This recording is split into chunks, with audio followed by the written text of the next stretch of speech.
tout le monde. Alors aujourd'hui je viens vous voir pour une vidéo un peu spéciale. Je vais vous parler de mon châle Terol Dego que j'ai fini déjà depuis un petit moment. Alors le châle Terol Dego c'est de Kathleen Hunter, Boydland Knit Works, c'est écrit là. Voilà, qu'on retrouve sur Instagram, sur Ravelry. Elle a plein de modèles, cette fille-là, elle fait des super choses. Et le châle Terol Dego, j'avais ma copine Sophie qui l'avait tricoté.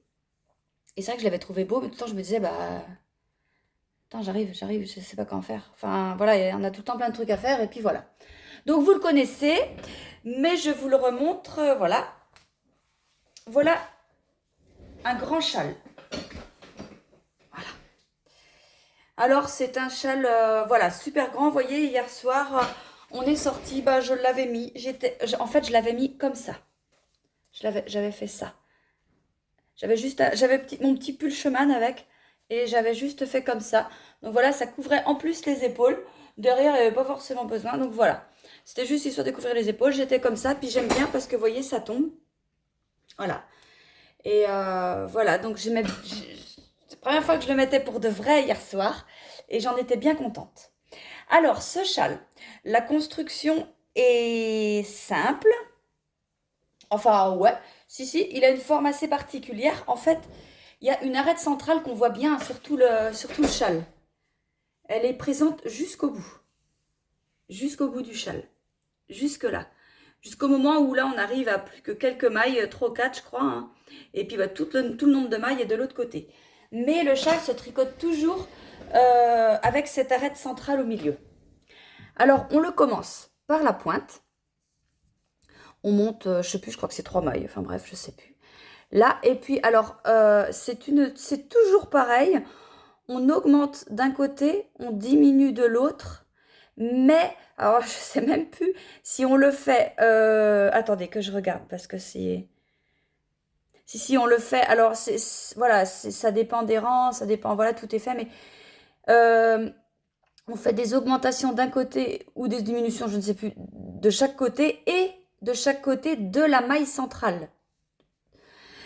Voilà, on voit bien que le tricot... enfin voilà, on voit qu'ici, ici, il y a 2 mailles ensemble et là, il y a un GGT ou l'inverse, je ne sais plus. Voilà. Alors là, on le commence là. On fait la petite pointe, on augmente, on augmente.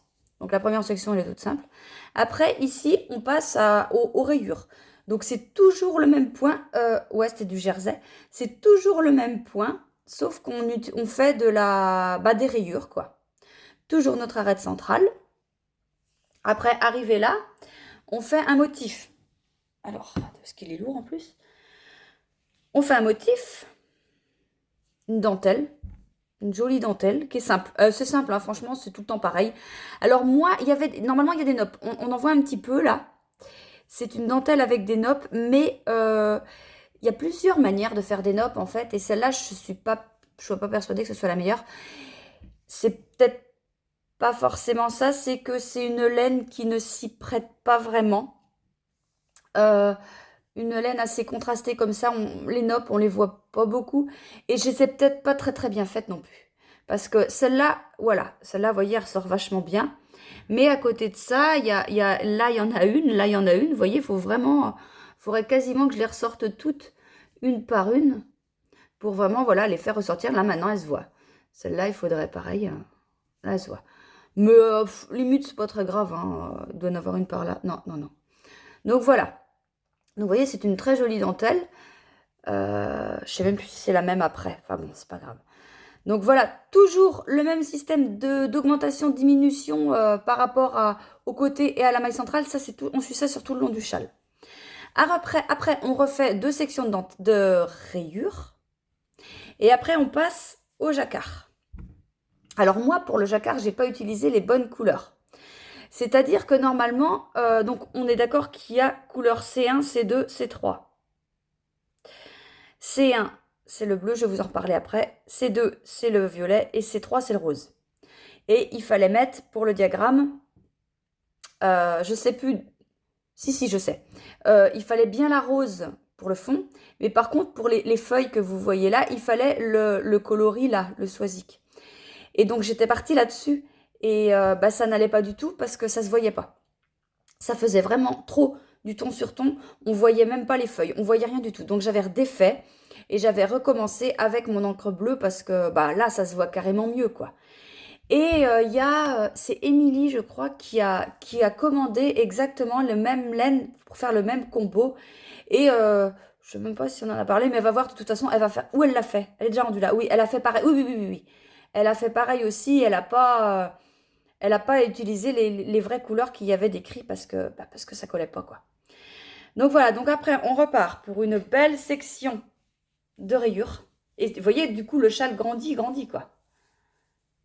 Voilà, jusque là. Voilà, donc là, on a un énorme panneau de rayures. Il est pas chiant, le châle. Il est pas monotone. Parce qu'il y a les rayures, parce qu'il y a l'arête centrale. Elle est bien formée, l'arête centrale. On la voit vachement bien, hein. Et il est vraiment, vraiment bien intéressant. Après, bah forcément, quand on arrive dans la dentelle, bah, c'est encore plus intéressant, quoi. Donc oui, effectivement, je crois que c'est la même dentelle, sauf que... Ouais, c'est la même, sauf que bah, là, forcément, il y en a plus.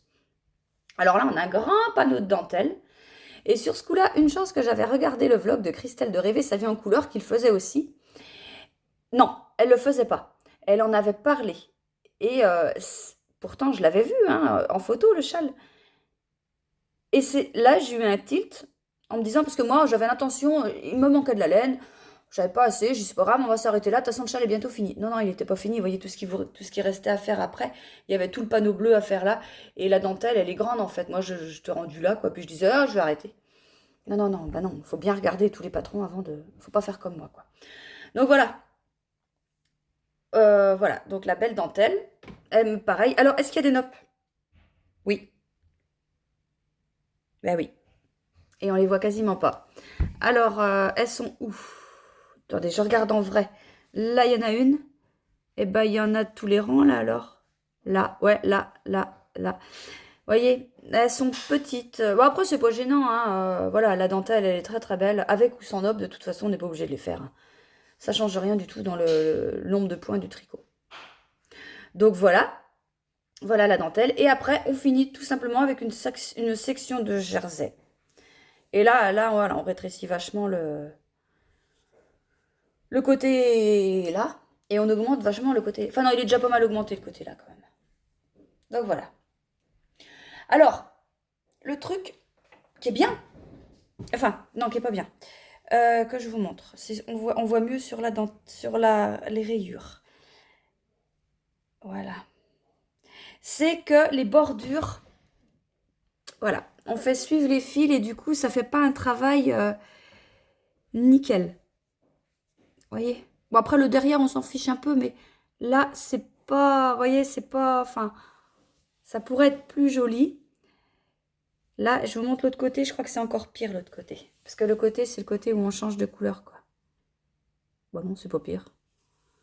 Bon, tout ça pour dire qu'il y en a certaines, dont ma copine Sophie, je crois, qui a tout relevé, les mailles, tout le tour du châle pour faire une bordure en high cord. Et ouais, c'est super, mais moi, j'avais pas la patience de faire ça parce que c'est fini, on passe à autre chose.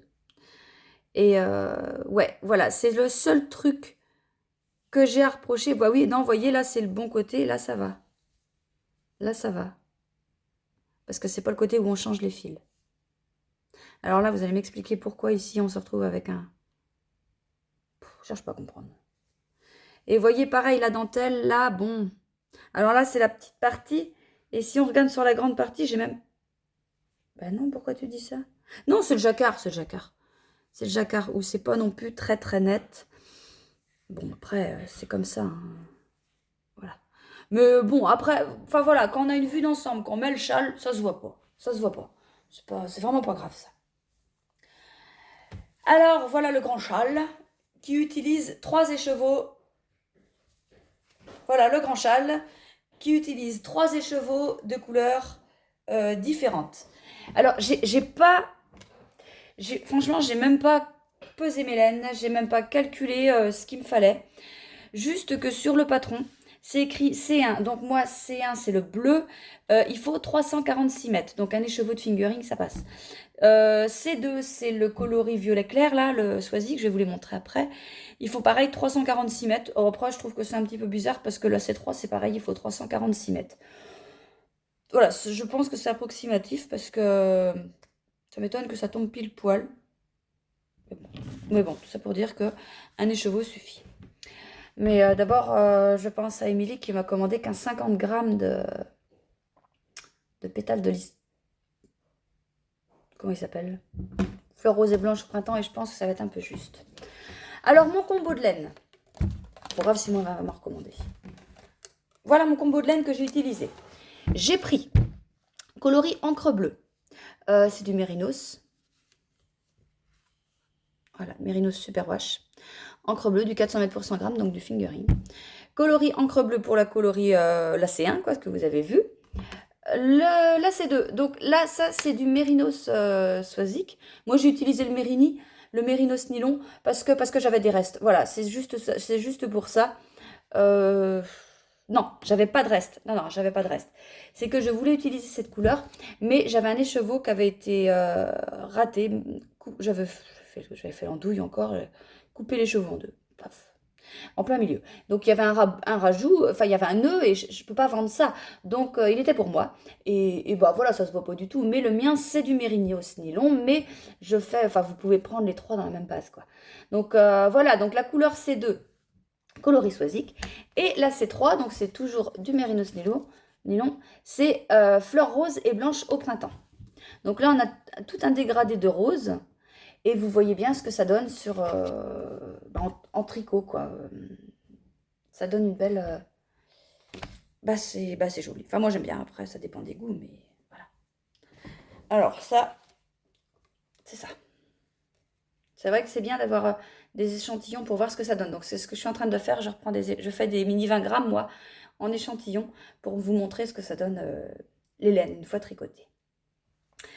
Donc voilà, c'est tout ce que j'avais à vous dire là-dessus. Je l'ai tricoté avec des aiguilles 3,5. Je ne sais plus quand je l'ai commencé, je ne sais plus quand je l'ai fini. Je n'ai pas mon cahier. Et il n'y a rien de spécial à dire. Il est très accessible. Il a beau être en anglais. Il est accessible. Les diagrammes sont simples. Ils sont très clairs. Très bien expliqués. Voilà, il y en a plusieurs hein, parce que voilà, les légendes. Vous voyez, si vous voulez une idée, vous voyez ce qu'il y a, les mailles, enfin les points. C'est vraiment tout simple. Le plus... Non. Cela, ça paraît long là, mais non. C'est en fait, comment... C'est un GGT, je crois.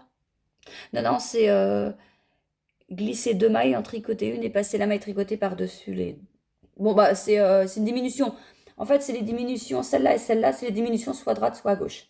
2 mailles ensemble. Tricoter, le marqueur, voilà, enfin, tricoter en droit, tricoter en vert. Ouais, enfin, je suis à l'envers, moi, je vois mal, mais c'est simple. Hein. Après, bah, il y a plusieurs pages où il y a les explications du diagramme en écriture. J'ai pas suivi, mais voilà, ça dépend, celles qui sont plus diagrammes ou plus explications. Mais voilà, il est très accessible, il est simple, pas de soucis. C'est un patron où j'ai pas eu de problème du tout. Voilà, et ben je vais vous laisser là. J'espère que cette vidéo vous aura plu. Et puis je reviendrai vous voir tous les vlogs, dans les vlogs comme d'habitude.